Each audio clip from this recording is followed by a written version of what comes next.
Breaking news. So friends, ನಿಮ್ಗೆಲ್ಲರಿಗೂ ಗೊತ್ತಿರುವ ಹಾಗೆ ಗೃಹಲಕ್ಷ್ಮಿ ಯೋಜನೆ ಒಂದು ದೊಡ್ಡ ಮಟ್ಟದಲ್ಲಿ ಯಶಸ್ಸನ್ನ ಕಾಣ್ತಾ ಇದೆ. ಅದೇ ರೀತಿ 10 ಕಂತುಗಳು ಸಹಿತ ಯಶಸ್ವಿಯಾಗಿ ಬಂದಿವೆ ಎಲ್ಲರ ಖಾತೆಗೂ. ಇದೀಗ 11ನೇ ಹೆಜ್ಜೆಗೆ ಕಾಲಿಟ್ಟಿದೆ. 11ನೇ ಕಂತು ಬರಬೇಕಾಗಿದೆ. ಕಾಂಗ್ರೆಸ್ ಘೋಷಣೆ ಮಾಡಿರುವಂತಹ 5 ಗ್ಯಾರಂಟಿಗಳಲ್ಲಿ ಯಶಸ್ವಿಯಾಗಿ ಸಾಗ್ತಾ ಇರೋದು ಮಹಿಳೆಯರಿಗಾಗಿ ಫ್ರೀ ಆಗಿ ಕೊಟ್ಟಿರುವಂತಹ 2,000 ರೂಪಾಯಿ. ಈ 2,000 ರೂಪಾಯಿ ಈಗಾಗಲೇ ಎಷ್ಟೋ ಜನರ ಖಾತೆಗೆ ಜಮಾ ಆಗಿದೆ. ಆದ್ರೆ ಇನ್ನೂ ಎಷ್ಟೋ ಜನರ ಖಾತೆಗೆ ಜಮಾ ಆಗಿಲ್ಲ. ಇನ್ನು ಒಂದು ಕಂತು ಬರದೇ ಇರೋರು ಇದ್ದಾರೆ, ಒಂದೆರಡು ಕಂತುಗಳು ಬಂದ್ ಆಗಿರೋರು ಇದ್ದಾರೆ, ಅಥವಾ 10 ಕಂತುಗಳು ಬಂದು 11ನೇ ಕಂತು ಕ್ಯಾನ್ಸಲ್ ಆಗಿರೋರು ಇದ್ದಾರೆ. ಸೊ ಇವರೆಲ್ಲ ಏನ್ ಮಾಡ್ಬೇಕು? ಅದೆಲ್ಲ ದುಡ್ಡು ನಿಮ್ಗೆ ಮತ್ತೆ ಜಮಾ ಆಗ್ಬೇಕಂದ್ರೆ ನೀವೇನ್ ಮಾಡ್ಬೇಕು? ಅಥವಾ ನಾವು ಅರ್ಜಿ ಹಾಕಿದೀವಿ, ನಮ್ಗೆ ಇನ್ನೂ ಒಂದೂ ಕಂತು ಬಂದಿಲ್ಲ ಅನ್ನೋರು ಏನ್ ಮಾಡ್ಬೇಕು? ಹಾಗೇನೆ 1, 2, 3 ಹೀಗೆ 4, 5 ಅಥವಾ 7, 8 ಕಂತುಗಳು ಬಂದು ಮುಂದೆ 10, 11 ಈ ರೀತಿ ಸ್ಟಾಪ್ ಆಗಿದ್ರೆ ನಾವೇನ್ ಮಾಡ್ಬೇಕು ಅಂತ ನೀವು ಕೇಳೋದಾದ್ರೆ, ಅದರ ಒಂದು ಸಂಪೂರ್ಣ ಮಾಹಿತಿಯನ್ನ ನೀವು ದಾಖಲಾತಿಗಳನ್ನ ಕೊಟ್ಟು ಮತ್ತೆ ಯಾವ ರೀತಿ ನೀವು ಹಣವನ್ನ ಪಡೆದುಕೊಳ್ಳಬೇಕು ಅನ್ನೋದನ್ನ ಈ ವಿಡಿಯೋದಲ್ಲಿ ತಿಳಿಸ್ಕೊಡ್ತೀನಿ. ವಿಡಿಯೋನ ಸ್ಕಿಪ್ ಮಾಡಬೇಡಿ, ಪೂರ್ತಿಯಾಗಿ ಅರ್ಥ ಆಗೋಲ್ಲ. ಸೊ ಪೂರ್ತಿಯಾಗಿ ನೋಡಿ, ಪೂರ್ತಿಯಾಗಿ ಅರ್ಥ ಆಗುತ್ತೆ. ಸೊ ವಿಡಿಯೋ ಇಷ್ಟ ಆದ್ರೆ ಲೈಕ್ ಮಾಡಿ. ಹಾಗೆ ಯಾರೇನು ಚಾನಲ್ ಸಬ್ಸ್ಕ್ರೈಬ್ ಮಾಡ್ಕೊಂಡಿಲ್ಲ ಹಾಗೆ ನೋಡ್ತಾ ಇದ್ದೀರಾ, ಸಬ್ಸ್ಕ್ರೈಬ್ ಮಾಡ್ಕೊಳ್ಳಿ. ಹಾಗೆ ಎಲ್ರಿಗೂ ಶೇರ್ ಮಾಡಿ ಅಂತ ಹೇಳ್ತಾ ಇವತ್ತಿನ ಒಂದು ವಿಡಿಯೋವನ್ನ ಪಟ್ ಅಂತ ಶುರು ಮಾಡೋಣ. ಸೊ ಫ್ರೆಂಡ್ಸ್, ನಿಮ್ಗೆಲ್ಲರಿಗೂ ಗೊತ್ತಿರುವ ಹಾಗೆ ಮಹಿಳೆಯರ ಸಬಲೀಕರಣಕ್ಕಾಗಿ, ಮಹಿಳೆಯರ ಉದ್ಧಾರಕ್ಕಾಗಿ, ಮಹಿಳೆಯರಿಗೆ ಮೀಸಲಾತಿ ಸಿಗಬೇಕು, ಮಹಿಳೆಯರಿಗೂ ಈಕ್ವಾಲಿಟಿ ಇರಬೇಕು ಈ ರಾಜ್ಯದಲ್ಲಿ ಅಂತ ಹೇಳ್ಬಿಟ್ಟು ಕಾಂಗ್ರೆಸ್ ತನ್ನ 5 ಗ್ಯಾರಂಟಿಗಳನ್ನ ಘೋಷಣೆ ಮಾಡಿತು. ಅದರಲ್ಲಿ ಪ್ರಮುಖವಾಗಿ 2 ಗ್ಯಾರಂಟಿಗಳನ್ನ ಮಹಿಳೆಯರಿಗೆ ಕೊಟ್ಟಿದ್ದಾರೆ. ಅದರಲ್ಲಿ ಒಂದಾಗಿರುವಂತದ್ದು ಗೃಹಲಕ್ಷ್ಮಿ, ಇನ್ನೊಂದು ಶಕ್ತಿ ಯೋಜನೆ. ಸೊ ಈ ಗೃಹಲಕ್ಷ್ಮಿಯಲ್ಲಿ ನೀವೀಗಾಗಲೇ 10 ಕಂತುಗಳನ್ನ ಯಶಸ್ವಿಯಾಗಿ ಪಡೆದುಕೊಂಡಿದ್ದೀರಾ. ಸೊ ಇನ್ನ 11ನೇ ಕಂತಿಗೆ ಕಾಲಿಟ್ಟಿದ್ದೀರಾ. ಸೊ 11ನೇ ಕಂತು ಕೂಡ ಈಗಾಗಲೇ 12 ಜಿಲ್ಲೆಗಳಿಗೆ ಬಂದಿದೆ. ಇನ್ನುಳಿದ ಜಿಲ್ಲೆಗಳಿಗೂ ಹಾಕ್ತೀನಿ ಅಂತ ಲಕ್ಷ್ಮಿ ಹೆಬ್ಬಾಳ್ಕರ್ ಮೇಡಮ್ ಹೇಳಿದ್ದಾರೆ. ಈಗ ಸಚಿವೆ ಅವರು ಏನ್ ಹೇಳಿದ್ದಾರೆ, ಯಾವ ರೀತಿ ಯಾಕೆ ಬಂದಿಲ್ಲ ಇನ್ನು 11ನೇ ಕಂತು ಅಂದ್ರೆ, ಯಾಕೆ ಲೇಟ್ ಆಗ್ತಾ ಇದೆ ಅಂದ್ರೆ ಸರ್ವರ್ ಪ್ರಾಬ್ಲಮ್ ಇದೆ. ಅದಕ್ಕೋಸ್ಕರ ನಾವೇನ್ ಮಾಡ್ತಾ ಇದೀವಿ, ಈಗ ಒಂದು ಜಿಲ್ಲೆಗಳಲ್ಲಿ 3-4 ತಾಲೂಕು ಇರುತ್ತೆ. ಸೊ ನಾವೀಗ ಏನ್ ಮಾಡ್ತಾ ಇದೀವಿ, 1-2 ತಾಲೂಕುಗಳಿಗೆ ಒಂದು ಜಿಲ್ಲೆಯಲ್ಲಿ ಹಾಕಿದ್ರೆ ಇನ್ನೊಂದು ಜಿಲ್ಲೆಯಲ್ಲಿ 1-2 ತಾಲೂಕುಗಳನ್ನ ನಾವು ಹಾಕ್ತಿವಿ. ಈಗ ಫಾರ್ ಎಕ್ಸಾಂಪಲ್ ಹೇಳೋದಾದ್ರೆ, ಈಗ ಬೆಂಗಳೂರು ಪಕ್ಕದಲ್ಲಿ ಯಾವ್ಯಾವ ಇದಾವಲ್ವಾ ಒಂದು ತಾಲೂಕುಗಳು. ಸೊ 1, 2, 3 ಆಯ್ಕೆ ಮಾಡ್ತಾರೆ, ಅದನ್ನ ಫಸ್ಟ್ ಹಾಕ್ತಾರೆ. ಆ ನಂತರ ನೆಕ್ಸ್ಟ್ ವೀಕ್ ಅಲ್ಲಿ ಒಬ್ಬರಿಗೆ ಹಾಕ್ತಾರೆ. ಸೊ ಈ ರೀತಿ ಮಾಡ್ತಾ ಇರೋದ್ರಿಂದ ನಿಮ್ಗೆ ಲೇಟ್ ಆಗ್ತಿದೆ ಅಂತ ಹೇಳಿದ್ದಾರೆ. ಸೊ ಇನ್ನ ನೀವು 1, 2 ಕಂತು ಬಂದಿದೆ, ನಮ್ಗಿದು 3, 4 ಸ್ಟಾಪ್ ಆಗಿದೆ. ಇನ್ನ 8, 10 ಕಂತು ಬಂದಿದೆ, ನೆಕ್ಸ್ಟ್ ಬರ್ತಾನೆ ಇಲ್ಲ, ಕ್ಯಾನ್ಸಲ್ ಆಗಿದೆ. ಯಾಕೆ ಕ್ಯಾನ್ಸಲ್ ಆಗಿದೆ? ಹಾಗೇನೆ ನಮ್ಗೆ ಒಂದೂ ಕಂತು ಬಂದಿಲ್ಲ, ನಾವು ಅರ್ಜಿ ಹಾಕಿದೀವಿ ಅಂತ ನೀವು ಕೇಳೋದಾದ್ರೆ, ಸೊ ನಿಮ್ದು ಏನ್ ಪ್ರಾಬ್ಲಮ್ ಆಗಿರುತ್ತೆ, ಹಾಗೇನೆ ನೀವು ಏನ್ ಮಾಡ್ಬೇಕು ಅಂತ ಈ ವಿಡಿಯೋದಲ್ಲಿ ಹೇಳ್ತೀನಿ. ಮೊದಲಿಗೆ ನಿಮ್ದು ಏನ್ ಪ್ರಾಬ್ಲಮ್ ಇರುತ್ತೆ ಅಂದ್ರೆ, ನೀವು ಮೊದಲೇದಾಗಿ KYC ಮಾಡಿಸಿರಲ್ಲ. ಸೊ KYC ಅಂದ್ರೆ ನೀವು ಬ್ಯಾಂಕಿಗೆ ಹೋಗಿ ಆಧಾರ್ ಕಾರ್ಡ್ ಅನ್ನ ಲಿಂಕ್ ಮಾಡಿದ್ರೆ ಅದಕ್ಕೆ KYC ಅಂತಾರೆ. ಸೊ ನೀವು ಅದನ್ನ ಲಿಂಕ್ ಮಾಡಿದ್ರೆ ನಿಮ್ಗೆ ಅಮೌಂಟ್ ಬರುತ್ತೆ. ಆ ನಂತರ ನಿಮ್ಮ ಒಂದು ಆಧಾರ್ ಕಾರ್ಡ್ ಅನ್ನ ರೇಷನ್ ಕಾರ್ಡ್ ಗೆ ಲಿಂಕ್ ಮಾಡಬೇಕು, ಅಂದ್ರೆ NPCI ಮ್ಯಾಪಿಂಗ್ ಮಾಡಬೇಕು. ಸೊ ಈ ಒಂದು NPCI ಮ್ಯಾಪಿಂಗ್ ಮಾಡೋದ್ರಿಂದ ನಿಮ್ಮ ರೇಷನ್ ಕಾರ್ಡ್ ಅಪ್ಡೇಟ್ ಆಗುತ್ತೆ. ಹಾಗೇನೆ ನಿಮ್ಗೆ ಗೃಹಲಕ್ಷ್ಮಿ 2,000 ರೂಪಾಯಿ ಅಮೌಂಟ್ ಬರುತ್ತೆ. ಸೊ ಇನ್ನೊಂದೇನಪ್ಪಾ ಅಂದ್ರೆ, ನಿಮ್ಮ ಬ್ಯಾಂಕ್ ಅಕೌಂಟ್ ಏನಾದ್ರೂ ಸೀಡಿಂಗ್ ಆಗಿಲ್ಲ ಅಥವಾ ಏನಾದ್ರೂ ಆಕ್ಟಿವ್ ಆಗಿಲ್ಲ ಅಂದ್ರೆ, ಬಂದ್ ಆಗಿತ್ತು ಅಂದ್ರೆ ನೀವು ಅದನ್ನು ಕೂಡ ನಿಮ್ಗೆ ಸ್ಟಾಪ್ ಮಾಡಿರ್ತಾರೆ. ಸೊ ಇದೊಂದು ಪ್ರಾಬ್ಲಮ್ ಆಗಿರುತ್ತೆ. ಸೊ ಇನ್ನೊಂದೇನು ಪ್ರಾಬ್ಲಮ್ ಅಂದ್ರೆ, ನಿಮ್ಮ ಬ್ಯಾಂಕ್ ಅಕೌಂಟ್ ಆಗಿರ್ಬೋದು, ಆಧಾರ್ ಕಾರ್ಡ್ ಆಗಿರ್ಬೋದು, ರೇಷನ್ ಕಾರ್ಡ್ ಆಗಿರ್ಬೋದು, ಅಥವಾ ನೀವು ಕೊಟ್ಟಿರುವಂತ ಡಾಕ್ಯುಮೆಂಟ್ಸ್ ಅಲ್ಲಿ ಆಗಿರ್ಬೋದು, ಯಾವ್ದಾದ್ರೂ ಒಂದು ಡಾಕ್ಯುಮೆಂಟ್ಸ್ ಅಲ್ಲಿ ನಿಮ್ಮ ಹೆಸರಾಗಿರ್ಲಿ ಅಥವಾ ಅಡ್ರೆಸ್ ಆಗಿರ್ಲಿ ಅಥವಾ ಇನ್ನೇನಾದ್ರೂ ಮಿಸ್ಟೇಕ್ ಆಗಿರುತ್ತೆ. ಸೊ ನೀವು ಕೊಟ್ಟಿರುವಂತಹ ಡಾಕ್ಯುಮೆಂಟ್ಸ್ ಅಲ್ಲಿ ಏನಾದ್ರೂ ಮಿಸ್ಟೇಕ್ ಇದ್ರೆ ಅದು ರದ್ದಾಗಿರುತ್ತೆ, ಸ್ಟಾಪ್ ಆಗಿರುತ್ತೆ.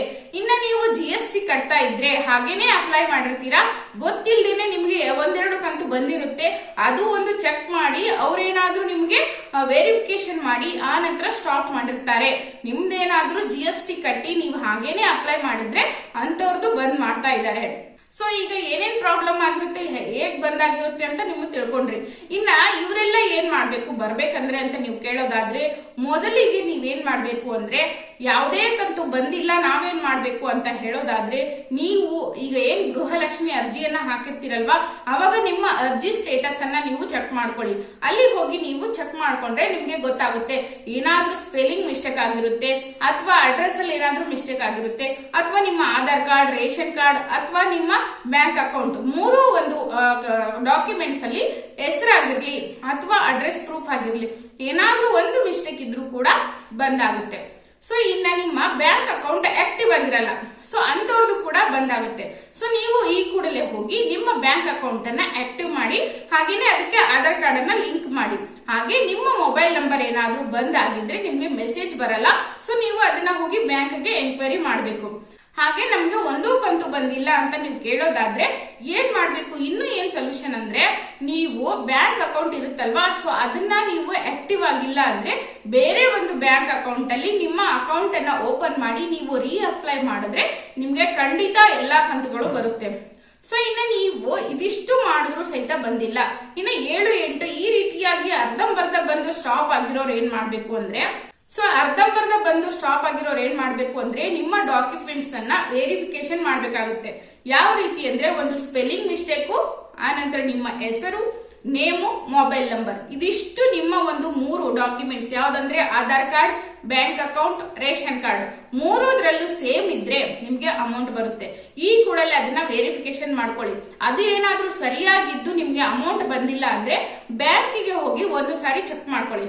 ಬ್ಯಾಂಕ್ ಅಲ್ಲಿ ನಿಮ್ಮ ಅಕೌಂಟ್ ಆಕ್ಟಿವ್ ಆಗಿರ್ಬೇಕು, ಆಧಾರ್ ಕಾರ್ಡ್ ಲಿಂಕ್ ಆಗಿರ್ಬೇಕು, NPCI ಮ್ಯಾಪಿಂಗ್ ಆಗಿರ್ಬೇಕು. ಸೊ ಇದೆಲ್ಲ ಆಗಿದ್ರೆ ನಿಮ್ಗೆ ಅಮೌಂಟ್ ಜಮಾ ಆಗುತ್ತೆ. ಸೊ ಇದೆಲ್ಲದರಲ್ಲಿ ನೀವು ಎಲ್ಲಾ ಮಿಸ್ಟೇಕು ಆಗಿ ನಾವೆಲ್ಲಾ ಸರಿ ಮಾಡಿದೀವಿ ಅಂತ ನೀವು ಹೇಳೋದಾದ್ರೆ, ಇದಿಷ್ಟು ನೀವು ಮಾಡಿ ಸರಿ ಮಾಡಿದ್ರೆ ನಿಮ್ಮ ಕಂತುಗಳು ಬಂದೇ ಬರುತ್ತೆ. ಸೊ ಯಾಕಂದ್ರೆ ಅದು ಸರ್ವರ್ ಪ್ರಾಬ್ಲಮ್ ಆಗಿರುತ್ತೆ, ಬಂದೇ ಬರುತ್ತೆ. ಇನ್ನು ನಿಮ್ಗೆ 11ನೇ ಕಂತು ಯಾಕೆ ಕ್ಯಾನ್ಸಲ್ ಆಗಿದೆ ಅಂದ್ರೆ, ಎಷ್ಟೋ ಜನರು ಒಂದೇ ಮನೆಯಲ್ಲಿ 2 ರೇಷನ್ ಕಾರ್ಡ್ ಅನ್ನ ಯೂಸ್ ಮಾಡ್ತಾ ಇದ್ದಾರೆ. ಇಷ್ಟು ದಿನ ಸರ್ಕಾರಕ್ಕೆ ಆ ಒಂದು ವಿಷಯ ಗೊತ್ತಾಗಿರ್ಲಿಲ್ಲ, ಸೊ ಈಗ ಅದು ಗೊತ್ತಾಗಿದೆ. ಸೊ ಅದರಿಂದ ಏನ್ ಮಾಡ್ತಾ ಇದೆ ಸರ್ಕಾರ ಅಂದ್ರೆ, ಒಂದೇ ಮನೆಯಲ್ಲಿ 2, 3 ರೇಷನ್ ಕಾರ್ಡ್ ಇದ್ದವ್ರದ್ದು ಕ್ಯಾನ್ಸಲ್ ಮಾಡಿದೆ. ಸೊ ಅದರಿಂದ ನಿಮ್ಗೆ 11ನೇ ಕಂತು ಜಮಾ ಆಗ್ತಾ ಇಲ್ಲ. ಸೊ ಇಷ್ಟು ದಿನ ಜಮಾ ಆಗಿದೆ, ಆದ್ರೆ ಇವಾಗ ಯಾಕೆ ಜಮಾ ಆಗಿಲ್ಲ ಅಂದ್ರೆ, ಈಗ ರೇಷನ್ ಕಾರ್ಡ್ ಅನ್ನ ವೆರಿಫಿಕೇಶನ್ ಮಾಡಿದಾಗೆ ಅವರಿಗೆ ಸಿಕ್ಕಿರುವ ಡೀಟೇಲ್ಸ್ ಪ್ರಕಾರ ಒಂದು ಕುಟುಂಬದಲ್ಲಿ ಈಗ 7, 8 ಜನ ಇರ್ತಾರೆ. ಅವ್ರು ಏನ್ ಮಾಡಿರ್ತಾರೆ ಅಂದ್ರೆ, ಸಪರೇಟ್ ಆಗಿ ಗಂಡ ಹೆಂಡತಿ ಮಕ್ಕಳು ಈ ರೀತಿ 4 ಜನದ್ದು ಸಪರೇಟ್ ಮಾಡ್ಕೊಂಡಿರ್ತಾರೆ, ಆದ್ರೆ ಒಂದೇ ಮನೆಯಲ್ಲಿ ವಾಸವಾಗಿರ್ತಾರೆ. ಸೊ ಇಂಥವ್ರನ್ನ ಏನ್ ಮಾಡ್ತಾ ಇದ್ದಾರೆ ಸರ್ಕಾರ ಅಂದ್ರೆ, ಪರಿಶೀಲನೆಯನ್ನ ನಡೆಸಿ ವೆರಿಫಿಕೇಶನ್ ಅನ್ನ ಮಾಡಿ ಇಬ್ಬರದ್ದು ಏನ್ ಮಾಡ್ತಾ ಇದ್ದಾರೆ ಅಂದ್ರೆ, ಒಬ್ಬರದು ಕ್ಯಾನ್ಸಲ್ ಮಾಡಿ ಒಬ್ಬರಿಗೆ ಕೊಡ್ತಾ ಇದ್ದಾರೆ. ಅಂದ್ರೆ ಅತ್ತೆ ಹೆಸರಲ್ಲಿ ಇರೋದನ್ನ ಮಾತ್ರ ಕನ್ಸಿಡರ್ ಮಾಡ್ತಾ ಇದ್ದಾರೆ, ಸೊಸೆ ಹೆಸರಲ್ಲಿ ಇರೋದನ್ನ ಡಿಲೀಟ್ ಮಾಡ್ತಾ ಇದ್ದಾರೆ. ಯಾಕಂದ್ರೆ ಅವರು ಬೇರೆ ಮನೆಯಲ್ಲಿ ಇರ್ಬೇಕು.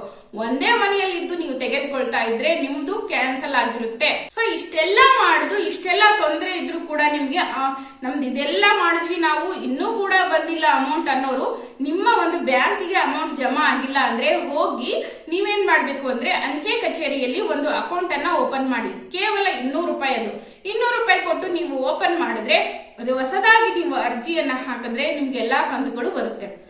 ಸೊ ಇದಿಷ್ಟು ಅರ್ಥ ಆಯ್ತಲ್ಲ ನಿಮ್ಗೆ, ಗೃಹಲಕ್ಷ್ಮಿಯಲ್ಲಿ ಏನೆಲ್ಲ ತೊಂದರೆ ಇರುತ್ತೆ, ಹಾಗೇನೆ ನಿಮ್ದೇನ್ ಮಿಸ್ಟೇಕ್ ಆಗಿರುತ್ತೆ, ಹಾಗೇನೆ ಡಾಕ್ಯುಮೆಂಟ್ಸ್ ಅಲ್ಲಿ ಏನ್ ಮಿಸ್ಟೇಕ್ ಆಗಿರುತ್ತೆ.